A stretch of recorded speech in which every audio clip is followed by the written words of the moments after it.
up, y'all? Back for another video after a long maybe month and a half of not filming, but the turbo kit is done. As you see, I'm not, you know, in my garage. I'm out and about. So the turbo kit is actually done and it's running. I have completed 93 octane tune. I'm working on E50 right now. I don't have the low pressure fuel pump in at the moment. I went at that factory fuel line for like 3 hours on that hat. I was like, I can't get this. So unfortunately, I think after doing all of this, I am gonna have to take it to a shop for them to do my low pressure fuel pump.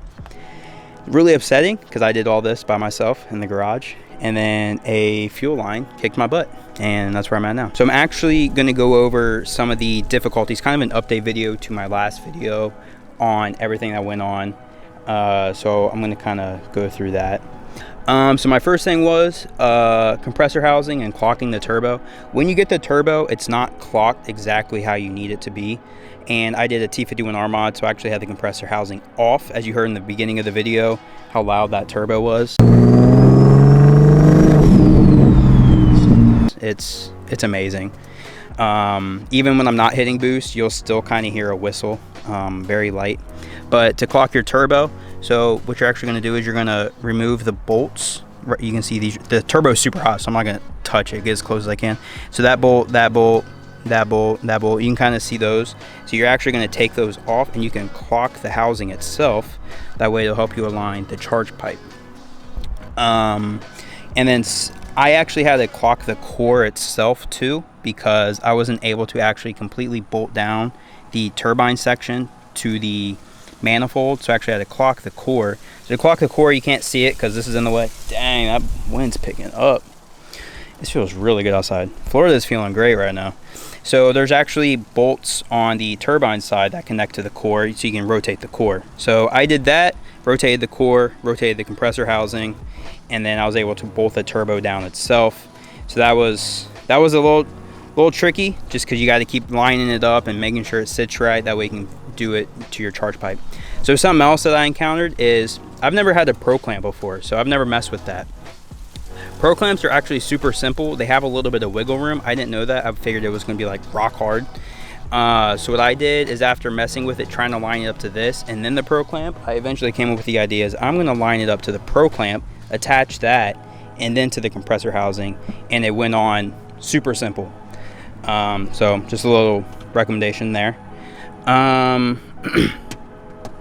The downpipe, I touched a little bit in the last video, but I had problems where the downpipe was touching the wire harness on this. I've talked to a couple of other people, and they've also had that problem on 6 ports. I guess it's just a common thing right now. So I was able to push that back and zip tie it so it's out of the way. The gap's like not even this big. It's so small. So I put some extra heat wrap on that, and then I heat wrapped the downpipe, obviously. So try and keep all the heat away from that. I don't think it caused anything, because that's just to charge your battery. But, you know, it also reduces temps under the hood. So I'm about that life. What other things did I have? Waiting for the wire harness. That was one of my biggest things, but it took like a month for me to get the wire harness to do my port injection. So I mean, that part kind of sucked. It really held up my time, and then shipping off my ECU, that was super quick, super easy. Just waiting on the wire harness was the biggest thing. But I mean, it's handmade at the same time, so it's understandable.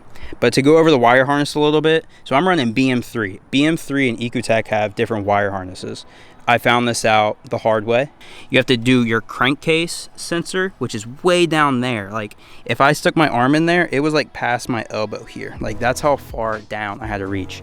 And if you think you found it, you probably didn't find it because it was too easy. Keep reaching lower, eventually you'll find it. I can't get it on camera, so it's not gonna help. And then your other sensor would be this one, connects to right here. And then your other sensor is this one, and this one. You can see how like connects into here and then connects into there. Sorry, mix those up. Then you wrap the bigger wire harness through here and then into there. You can kind of see it in there. I don't know if you'll be able to see it. And then my reflex is in there too.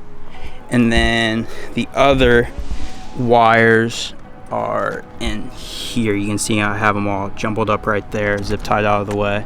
So super clean install, fairly simple. If you guys have any questions, just let me know. Hit me up on Instagram. I'll help you out as much as I can. They told me to use Visconti's instructions, but Visconti's and this is made differently, so it really threw me for a loop, and I didn't really have a whole lot of help on that. Fuel line issues. The Visconti Flex Fuel Kit, it's not made for a manifold. It's for port injection, so the plate goes underneath the stock intake manifold, so you kind of had to do some custom stuff. So I had to make a custom fuel line here. That's this line here, and then it goes back there, and you can kind of see back there where the fuel pressure regulator is, and then all that.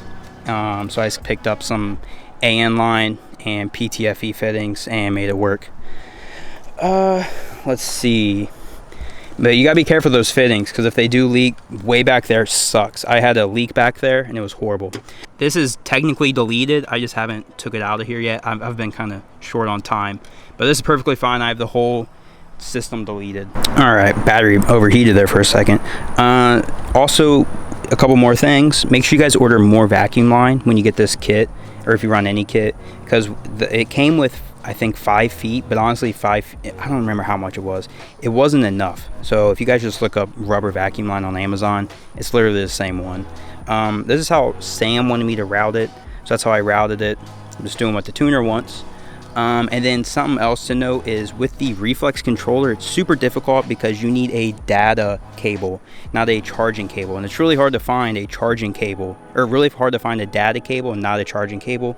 So you really gotta find one. I just happened to have one out of like the 6 cables I had that were the micro USB.